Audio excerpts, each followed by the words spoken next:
Right, hello everyone, and welcome to the OggCamp 2019 panel! Hey!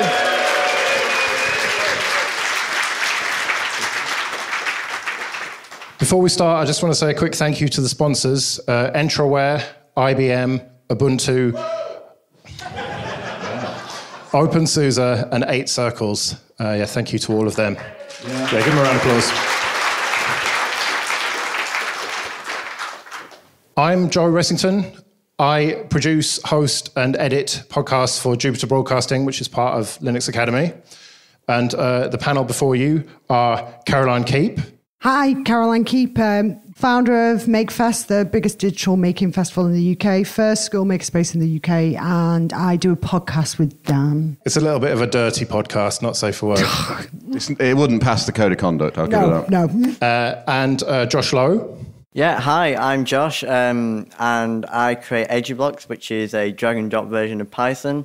It's quite popular somehow. I'm also a co-host of Mintcast, so you might have heard me on that. And we talk about Linux, specifically Linux Mint. So that's a lot of fun. So yeah, that's what I do. My first Linux podcast was Mintcast, so you're carrying on in the good tradition. We've got Laura Cowen, Dr. Laura Cowen. Is there a doctor in the house?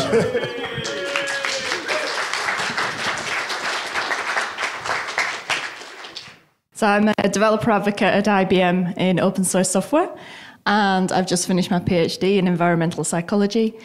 And I was a regular presenter on the Ubuntu podcast for about 7 seasons. But then you left to become a doctor. I've left to finish the doctorate. Yeah, and some bloke called Dan Lynch, I think, at the end. Yeah, I'm here for the trivia round, music, sport, TV, anything you want to ask me about that. So I'm Dan. I used to be on Linux Outlaws, you probably know that. I do Floss Weekly sometimes with Simon, who's probably around somewhere. Ask me what you like. I'll try and answer it.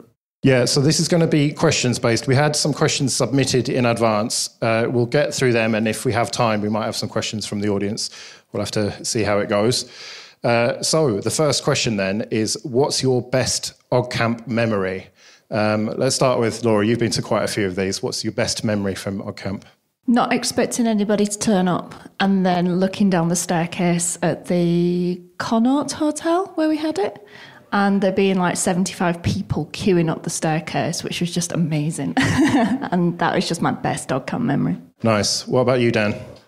That's a really good one, actually. Yeah, that was great that people showed up. It's great that all of you I think you were were stuck in the lift at the time. I was, yeah. So that's probably one of my favourites. I've got loads, I won't go on. But I got stuck in a lift at the first one. I got a van full of pizza during the 2012 one. That was quite fun. Picture of me somewhere with a van full of pizza, not eating it. I think that's probably it. And actually, I'm going to, flagrant self-promotion, I'm going to mention my favourite moment was getting Stephen Fry to do a talk. I was quite pleased with that. Yeah, that was pretty cool. No, stop it, you. I don't like to mention it, although I just have. He didn't answer my question, though, so... Do you want me to do mine? Mine's got to be, I organised the exhibition in 2015, and my favourite's got to be trying to get the Quantum Technology Club a giant antenna radio for outside of the building. And it was huge. It was like this giant radio. Yeah. We had to just put it outside. So, very quickly, for context, we had a group there who do ham radio stuff. And they were like, can we bring our antenna? And we said, yeah, bring your antenna. They brought their antenna. It was 30 feet tall. And they wanted to stick it on the roof of the building. And the manager of the building went, no. So we had to we made do Health and by safety putting it outside, says no. didn't we? Yeah. So, Josh, you're going to have to rack your brains here from all of the one OggCamp you've been to. So this is my first time. It's been quite good. So... it's probably, I think having the kids track's quite good because it kind of brings that new perspective, because at the end of the day, it'd be quite cool in 20 years' time to have some people sat here at OggCamp, whatever year that will be. So I think getting people into Linux at a young age and open source and kind of making that connection and hopefully doing it through the kids track at events like this is quite cool. So yeah. Oh, excellent. Well, that segues nicely into our second question, which is, what do you see as the main barriers for young people using Linux or FOSS? I think it's mainly awareness. The fact that, like, kids, if they're going to buy a laptop, they'll either go for a Windows machine or a Mac if they really want to spend money on Apple stuff for some reason. So I think it's mainly awareness from one perspective. But another issue is that, like, kids need the fastest machine on the planet. And, like, when they have an old laptop, that'll probably just go in the bin. And they don't realize that that laptop can actually have a new life with, like, Linux. So definitely awareness is a huge barrier with getting young people into it. I think if I ask people at school if they've ever heard of Linux before, maybe 2 people in the whole year group, and we have 180 kids, will have heard of it or even used it. Open source software, maybe there's just a stigma attached to it that, oh, it doesn't look that good, but I use some really good open source software, and I think maybe kids just don't realize that free software, they actually use it all the time.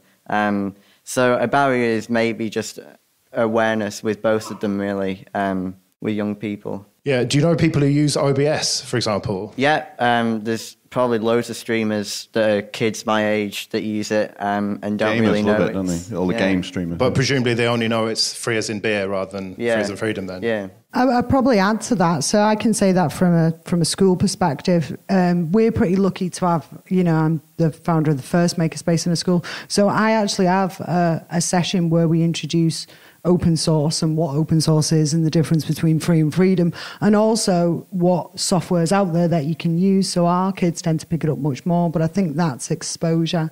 So being able to have those kinds of conversations within schools is a really important thing to have going forward.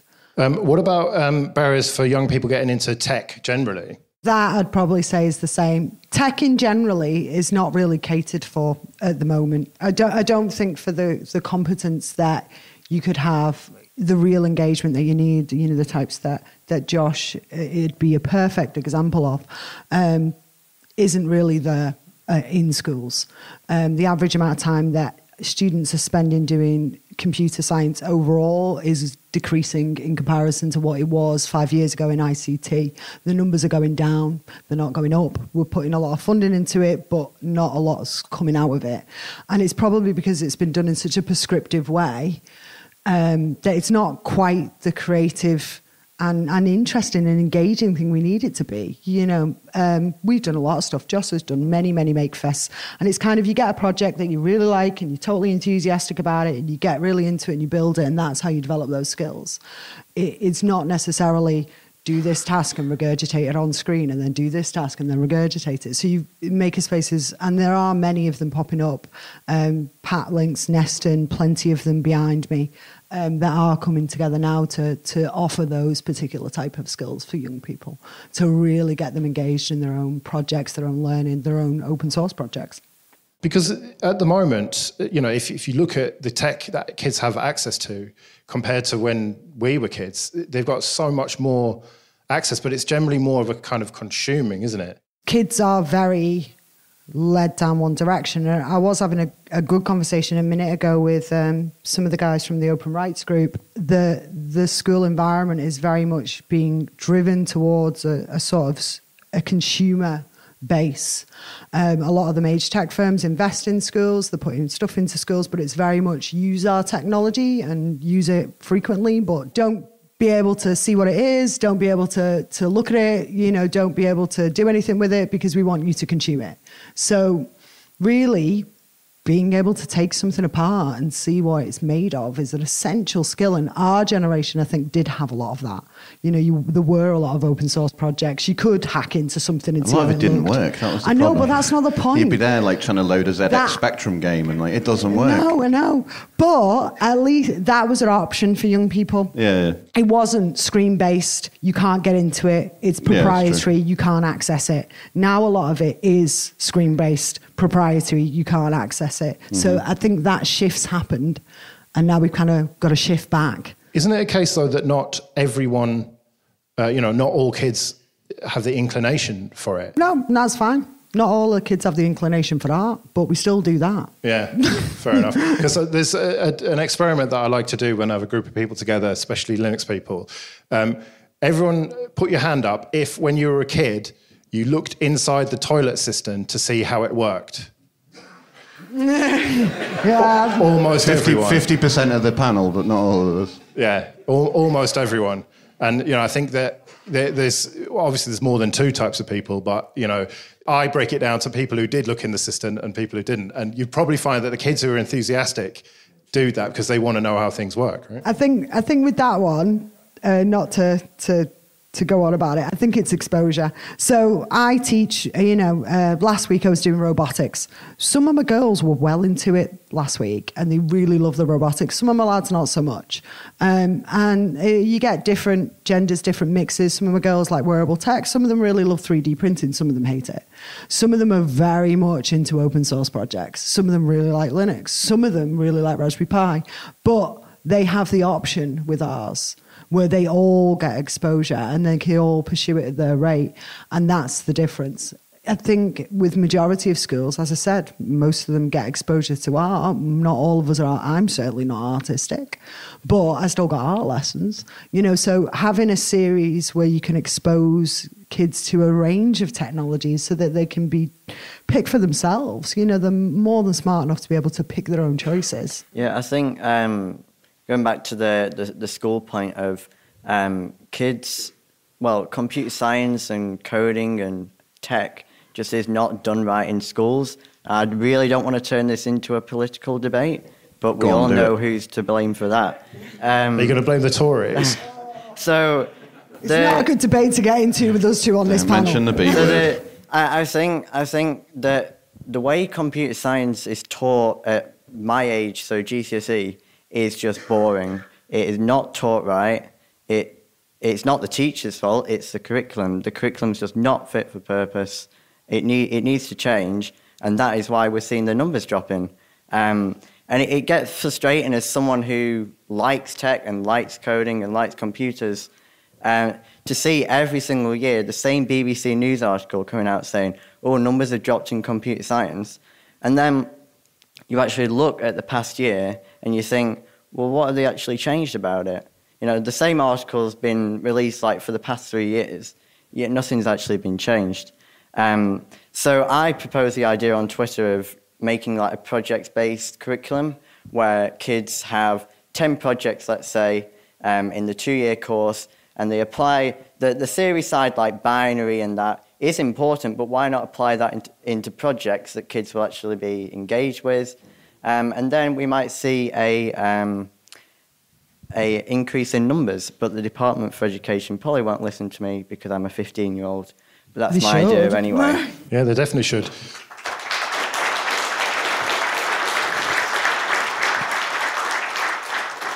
I'll add to that, if you are a school out there, just open yourself a makerspace, run it onside your curriculum. That's the way to get around this. Just open a makerspace, set yourself a digital program and run it alongside your GCSEs is the best way to do that. And that does increase your numbers. Sounds good. Well, that segues nicely into the next one. This is going pretty well. What are the panelists' favourite Raspberry Pi projects? So, Laura, what's your favourite Raspberry Pi project? I assume you have got at least one. Yeah, I've not done projects with Raspberry Pis. I've used it as a server in the house, but not for specific things. I guess I've done more with Arduinos. All right. Well, what's your favourite Arduino then? I have two. Yeah. Well, one of them, we went to a wedding last year and they had a competition of fascinators. Never worn a fascinator ever. It's the weird thing that women put on their head at weddings. So it's sort of a hat, but not. Sort of a hat, but not. So we made an LED one that was Wi-Fi connected. Nice. Which is quite cool. What's the other one then?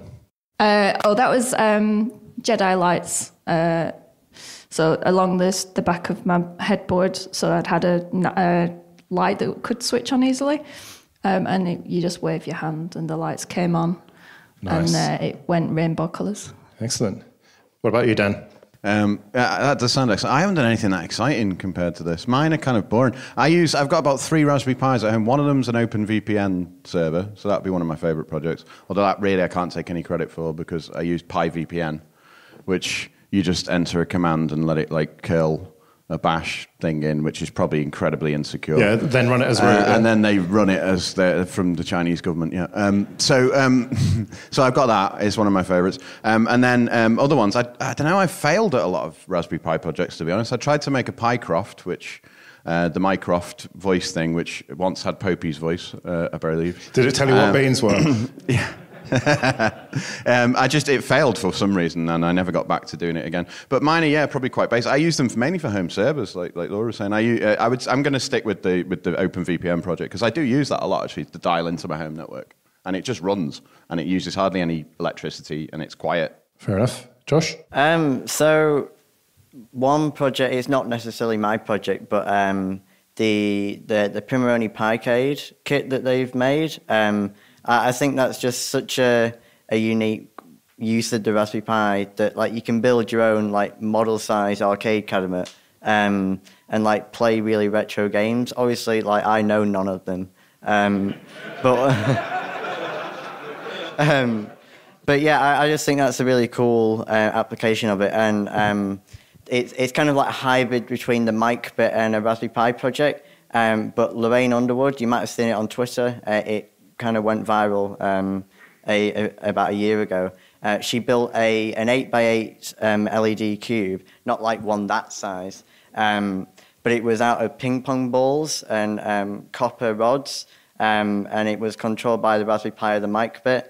I think these are ways to show that like the Raspberry Pi and things like it can be applied to such big projects, but they can be made so much easier to control with like the Raspberry Pi. So they're really 2 cool projects that I've seen with it. Presumably you use a lot of Raspberry Pis then, Caroline? Yeah, I use loads, but I try not to preference a project because we've always got about 30 going on in the space at any one point. So I'm going to be, some of the projects I've seen over the years, not any of the current ones that are ongoing. I think I've seen quite a lot, lots of robotics projects, lots of robots. We get robots all the time being built in Raspberry Pi. I really like when we see ones that are for, what am I trying to say here? Sonic Pi. A lot of our kids use Sonic Pi in music. I love watching them use music with Sonic Pi. It's really nice. I've seen IoT-based builds. I've seen a Mycroft in our space. If you want our kids to help you with that. I could probably use it, yeah. Yeah, Dan could probably use it. We've got a few of those projects that are going on there, really nice. We've seen weather station-based projects. We've seen a weather station-based project that was IoT that tweeted our weather. We've seen loads and loads of them. Our kids use them quite prolifically. So camera trap projects, like I'm getting this moment in the crowd where people are going, oh, that project that I've seen in your space. So yeah, camera trap projects where we capture data. A bunch of my kids. One of them wants to work at the moment, which is one of those projects I've got to get around to, where I need to source a beehive for apparently. And if anybody's got either that or a vending machine, anybody who's got a vending machine, you know, like a big one, like one of those, I need one of them apparently. So I get asked things like, Miss, can you find me a vending machine? Because we want to hack it with a Raspberry Pi. Or, Miss, can you find me a beehive? Because we want to set up an ecosystem with a Raspberry Pi. So quite often I get the big project, and then we have to kind of figure out exactly how we're going to do it. So it's really cool. Do you find that sometimes you have to kind of temper their expectations? Always. Always. Quite often you have that moment where they'll say a project. I mean, we're quite lucky. The first thing we teach our lot is to project manage and design think it through. And that is a really crucial skill with young people, because if you just put them in a room full of kit, then you end up with this moment where they come back to you and they go, oh, I've got this idea. And the idea is way, way bigger than you'd imagine it to be. And then you've got to basically go, right, how's the stages we're going to do that? But that's why we run it 5 years. So a kid could turn up in year 7 and work 5 years straight on a project with us. So that's why we made it, so that they could do that. So yeah, we've got a couple of ones at the moment who are working on braces for 3D printing. They want to put sensors in them. That's a really nice one. And a few of them trying to do stuff on coral at the moment. In making coral more sustainable in oceans somehow, and sensors that they could monitor coral. So yeah, the big problems, but we've got 5 years. They can work through them. That's the whole point. And in fairness, I've only been on my Pycroft project for 1 year, so I've got 4 left. Yeah. It'll work in 4 years. We'll hold you to that. Right, so we had quite a long question, which I've had to cut down and summarise. But the crux of it is, what can our communities do to become more accessible? And the person asking the question was talking about how websites are very rarely accessible. And I think probably all of us on the panel have got a website. I've never even thought about making it accessible. But it's it can become a broader question beyond just websites. I mean, just events generally. What can we do to make them more accessible? Dan, you've been organising events for a while. Mm-hmm. Is accessibility something that you think about? I mean, it's the person asking the question said it's often an afterthought. Yeah, it's definitely something that I think about, and we try really hard to make a part of OggCamp that we always have. We've had some challenges with that, and to be honest, it's going to sound like I'm passing the buck here, but sometimes you find that, and this is my fault probably for not being able to find the right venue. Sometimes we've had to use a certain venue, and it hasn't been as accessible as it could have been. And then it's like they haven't thought about accessibility, or I've tried to hack it on by like building a ramp somewhere that doesn't really work and things like that. It's a tough one. I mean, in terms of web stuff, I should do more, I admit, for things to test sites on things like screen readers, particularly. Yeah. So I did do that. I used to work. I always say this, but it's like I've got you can make a soundboard of things I say. One of them is I used to work for the NHS. So when I worked for the NHS, we did websites, and we did actually about 15 years ago. We did actually test them all with screen readers. But that had nothing to do with any of our management or anyone else. It was because one of the guys in our very small dev team introduced me to screen readers and was very personally kind of invested in that.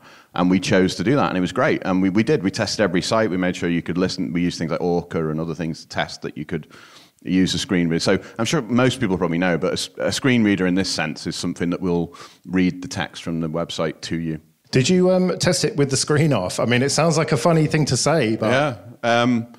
No, we didn't. Well, usually there was a couple of us, and one of us would be on one side of the desk and one was on the other. So one could see the screen and one couldn't. Right. So you'd know if they'd try and see if they could work out what was going on effectively. Did you test it without a mouse? Did we test it without a mouse? Probably not, I'm trying to think. Yeah, because you wouldn't see the pointer. No, we did test it without a mouse because you wouldn't. So screen readers usually have keyboard-only control, don't they? Because, good point. Yeah, and of course accessibility isn't just about visual impairment as well. Yeah. There's people who have limited mobility and stuff and, can only use a keyboard or whatever. Yeah, I mean, it's a tricky one. I don't have a great answer for this, unfortunately. I think we could all do more, would be my kind of thing. I know I could probably do more. But it is something that needs to be thought of more immediately, I suppose, and not an afterthought, as you said. That is a really important thing. It's not been an afterthought, hopefully. People haven't found that in things like OggCamp. We try really hard to make everywhere accessible. When we came to check the venue, I did check everywhere that, you had wheelchair access, you had all these other sort of things that you would need. It's not as great as it could be, I'll be honest, but it works, it's pretty good. So we did check things like that. But it's an ongoing thing, and it should be more just I think it's a lot to do with regulations now. So all venues now, any public building has to have a certain amount of certainly physical access and accessibility and stuff. That's in the law, and a lot of them still don't comply with that. I don't know how they get away with it, but I've been to a few that don't have corridors wide enough to get a wheelchair in at points. But it's just because they're so old. They're like, the building was built before that was a problem, apparently. So I don't know. But I haven't got a hard and fast answer. But yes, we definitely try for OggCamp and other events. Is it something you ever think about, Josh? So EdgeBlocks, which is the software that I make, it's a visual drag and drop coding tool. So basically the whole thing is visual UI elements, and you really have to think every decision you make. What happens if I move this button to the bottom right-hand corner of the screen? What is that going to affect the person using it? And because it's used in schools, you really got to think everything you kind of... anything to the main website, the resources design, the app design, anything like that, you kind of have to think about accessibility. And obviously when you're dealing with a color palette which has 30 different colors on it, you have to go through and see, well, which colour is going to work for this person with colour blindness, and how might that affect the use of the program. So I was actually lucky in the fact that I had a design team approach me and say, do you want a new branding pack as a sponsorship thing? And they actually went through and sorted all the accessibility stuff for me, which was quite good. So yeah, I have dealt with that quite a lot, and it's something that I think about daily, basically, when I'm doing stuff. Well, I use Josh's stuff. It's perfect for accessibility. I guess there's two things. I do it in teaching, but I do it in MakeFest, don't I? In fact, Dan, you do it in MakeFest, but you don't realise it as well. What's that, sorry? Accessibility. Okay, yeah. So when we run my festival, which is slightly, it's the biggest digital festival, because it's in a library, in Liverpool Library once a year, we have to think very, very closely about accessibility, and obviously come under the library regulations and guidance, and we do a lot for inclusion in that. So things like wheelchair access, but also things like what fonts we're using on things for dyslexia and dyspraxia, what colour palette is involved in virtual things so that it's visual impairment and it can come across, and how each activity we assess them so we can see that they're inclusive of everybody, and we tend to give a little bit of guidance on each one to say what age group or what area we think could be appropriate for each one. So it's pretty much at the forefront when I think about things. And obviously teaching, as Josh said, you'll have thought about this long and hard. You have to make sure it absolutely encompasses every type of student you're going to come across. So it's right up the top there, but education it would be. All right, that's good to hear. Okay, anyone here work for Microsoft? Right, good. Nobody's willing to admit it anyway. So the next question is, does Microsoft hearting Linux concern you? And if so, are you considering using other FOSS operating systems instead of Linux? So yeah, do we think that Microsoft's love of Linux is a good thing or a bad thing, I suppose?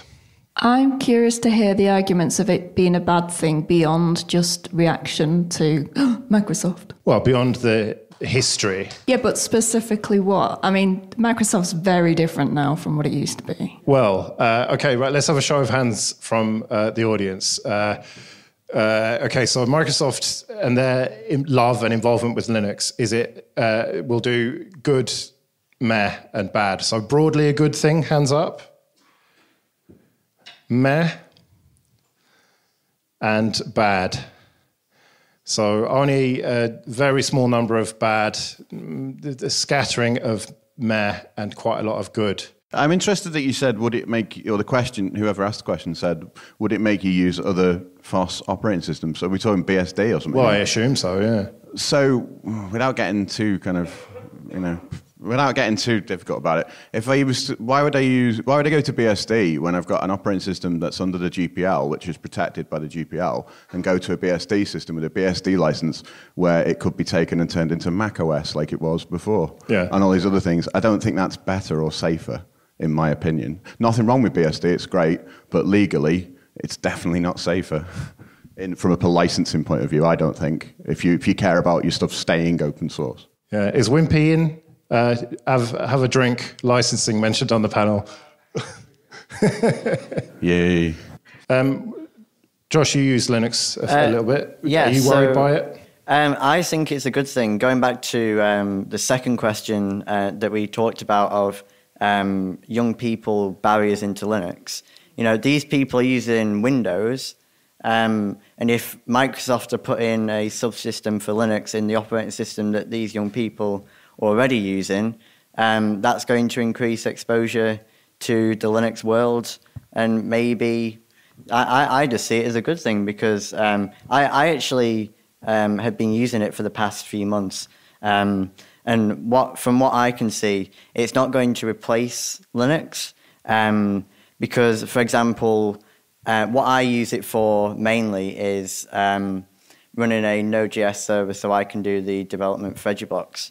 But then when you build in the offline app, which is an Electron app to run on Linux, you can't do that on Windows and have the same level of testing because you need to test it on Linux. So it's always going to have its place. And I think it'll do good for Linux in the awareness side of things, with kids that aren't familiar with Linux, and kind of bringing that exposure through the operating system that they already use.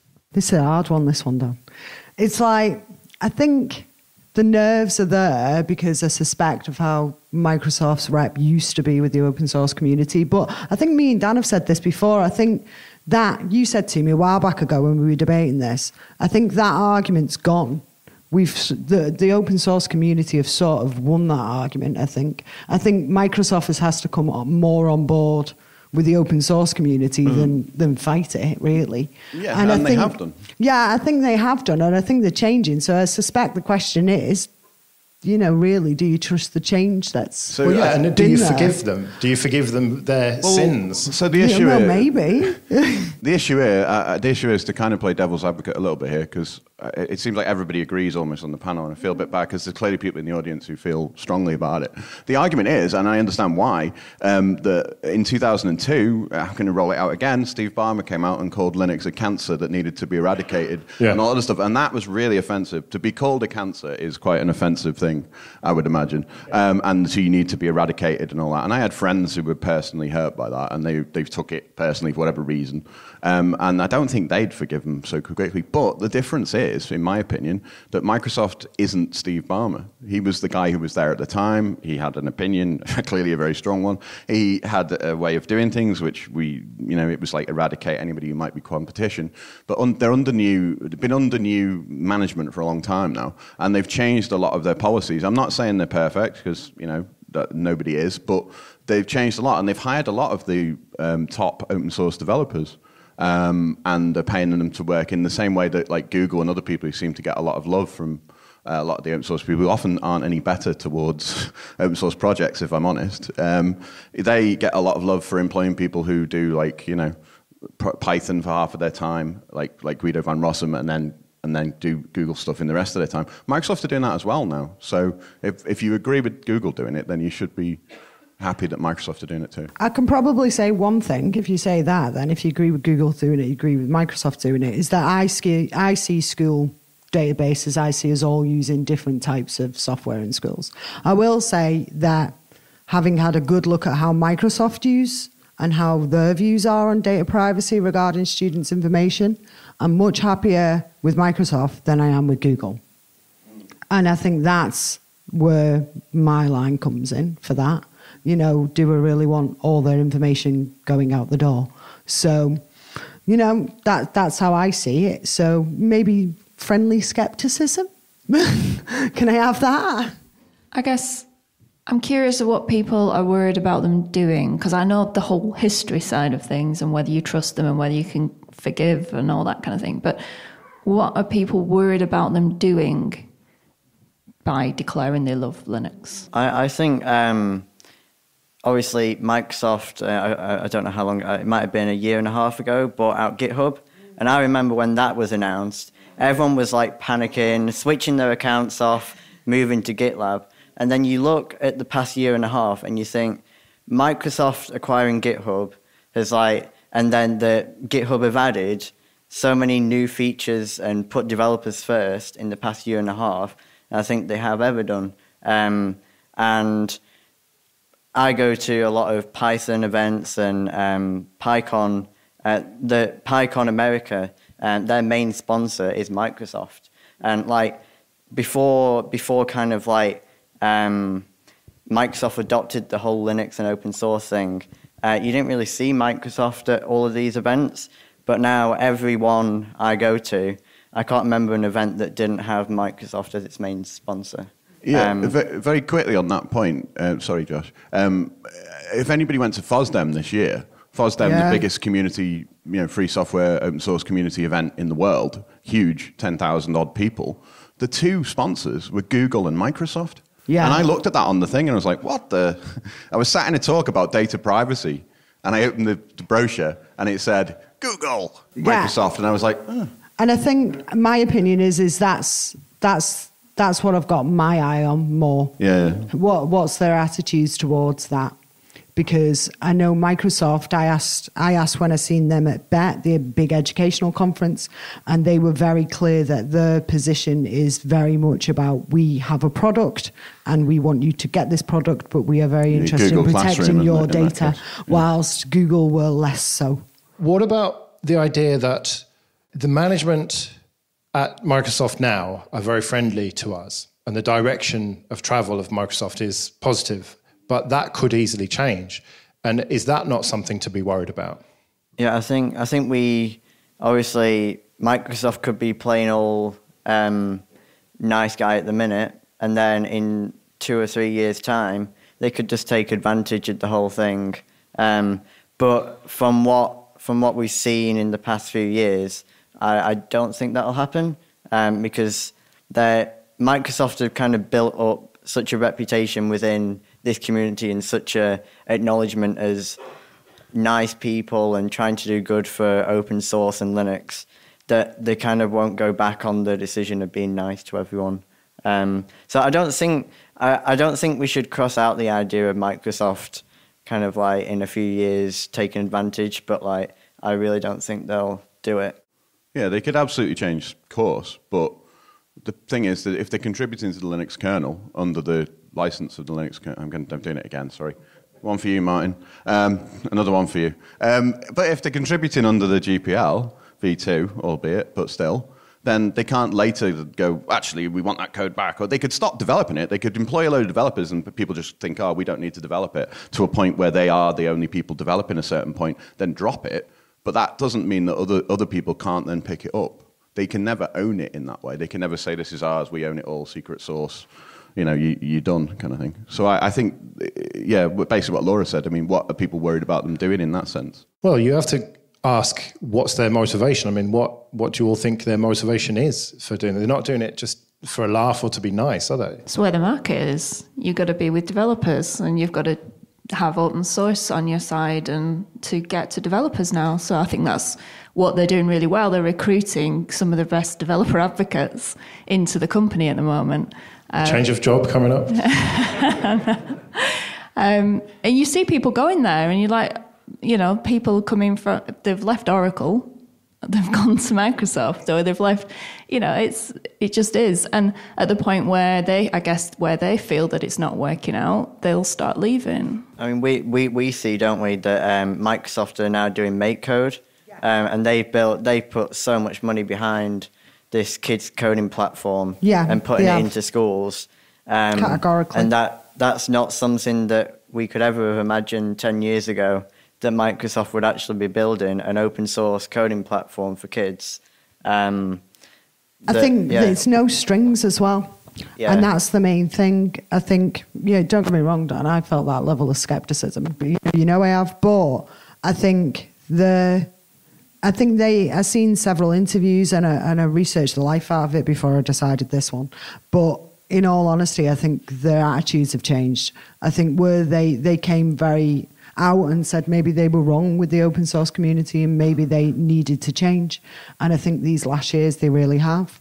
And I think that's worth investing in. I mean, as I said, not necessarily in a way that's not, let's just take this a step at a time. But I think, you said it, FOSDEM, we were both there. It was Google and Microsoft. And, I say to you, who do you want your evil overlord to be? No, neither of them, really, to be honest. Yeah, Amazon. Yeah, Amazon. No, I think they've invested. I think they've invested in MakeCode. They've invested in education in a way that hasn't compromised young people. Yeah. I'm not supposed to give my opinions because I'm supposed to be moderating, but I can't help it. It seems to me that Microsoft's motivation is pretty clear. Teach kids to code and they'll grow up, make applications, and hopefully use Azure on the back end and they'll make some money. Well, I was just going to say, you said, what do they want? They want more Linux VMs running on Hyper-V and all that other stuff. That's what they want, and Azure and all of that. It's a business, isn't it? All businesses, here we go, getting it political now. All businesses exist to make money. Yeah. They all want to make money. They want to make more money. That's what they're there for. That's their only reason to exist. So there you go. Yeah, but I'd probably say I'm happy with them having that when it's an optional thing. when they're kind of like, aha, here's make code. Do you want to use that? Do you want to get involved in that? Optionally use these things. Yeah, and it still gives benefits. Yeah, it still reaps benefits. It's when their goals align with yours, you can reap the benefits. Yeah. Will it stay like that? Probably not. Yeah. Right, I think we've probably got time for one or two quick fire questions. Does anyone have any questions? Hello.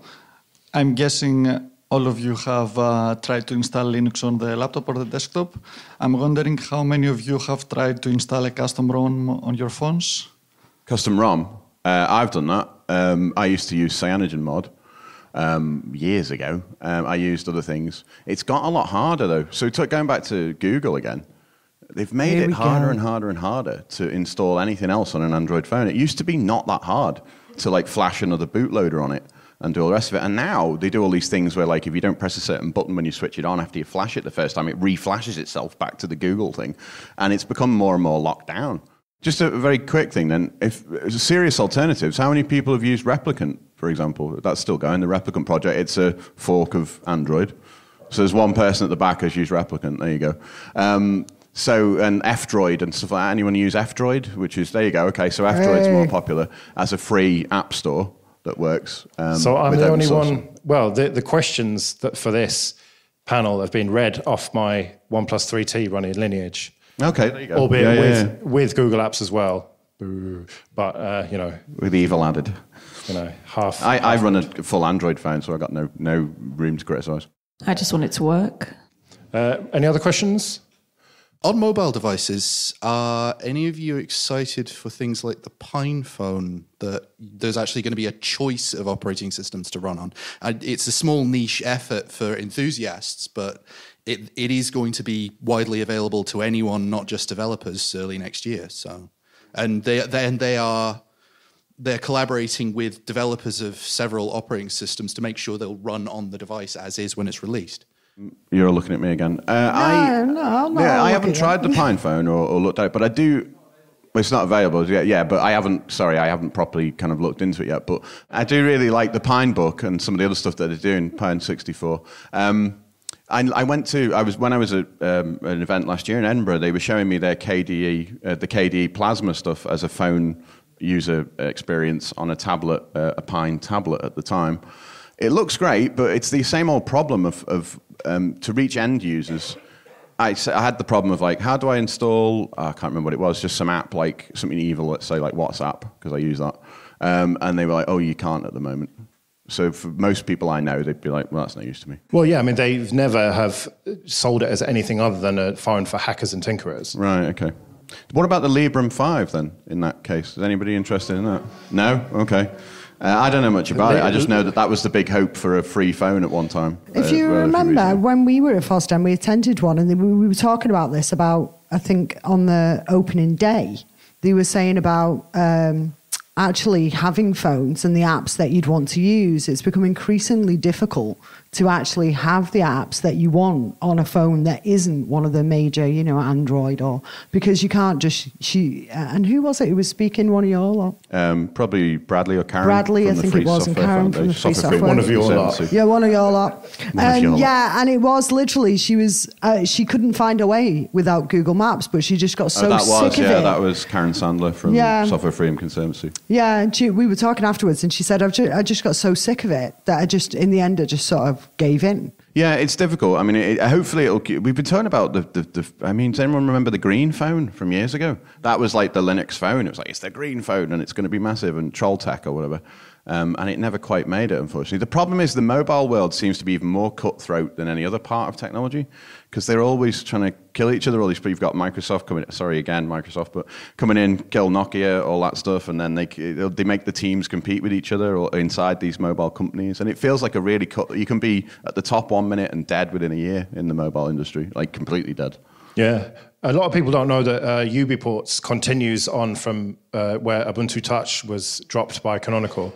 Yeah. And there's a few phones you can put that on. You can't buy a phone with it pre-installed, I don't think, yet. But that's worth a look. But again, it's limited by the apps and stuff. That's always the problem, isn't it? Yeah, I think it'll be a hard sell for when you're trying to sell a phone that uses Linux for like $1,000. That's kind of like reaching top-end iPhone territory. And it is going to be a very limited number of people that want to spend money on a phone that costs that much and doesn't have anywhere near as good a specs as like phones at that price. Right, we've got 2 minutes left. Keep it quick, Poppy. Going back to the point about Microsoft being good citizens in the open source world, at what point do we move on? There are people still on this planet who refuse to buy Volkswagen because of the Second World War, the Germans, right? At what point, I'm not conflating Microsoft with Nazis. Is that the God? You just invoked. Don't go there. You've invoked Godwin's law. No. Then I'm making a with point. Right. So at what point do we stop quoting Balmer saying Linux is a cancer? And at what point do we stop saying embrace, extend, extinguish? The quote of Balmer was 3 years before one of your panelists was born. I just Which one?